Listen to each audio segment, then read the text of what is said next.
Maktabni bitirgan o'quvchilar O'zbekistonga emas, chet elga o'qishga kirsa qancha foyda ko'radi? Buni bilish uchun 4 ta davlat o'rtasida eksperiment o'tkazib solishtirdik. Singapur davlatida oddiy talaba o'qishdan tashqari ishlasa $1200 dan $2000 daromad ko'rishi mumkin. Yashash xarajatlari esa $700 dan $800 Germaniyada esa oddiy talaba o'qishdan tashqari ishlab $800 dan $1200 daromad ko'rsa bo'ladi. Yashash xarajatlari esa $700 dan $1000 bo'ladi.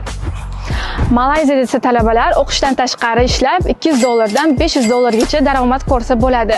Xarajatlari esa $200 dan $450 atrofida bo'ladi. 4-davlatimiz esa Xitoy. Xitoyda talabalar o'qishdan tashqari ishlab $200 dan $500 daromad qilsa bo'ladi. Yashash xarajatlari esa $250 dan $350 bo'lishi mumkin.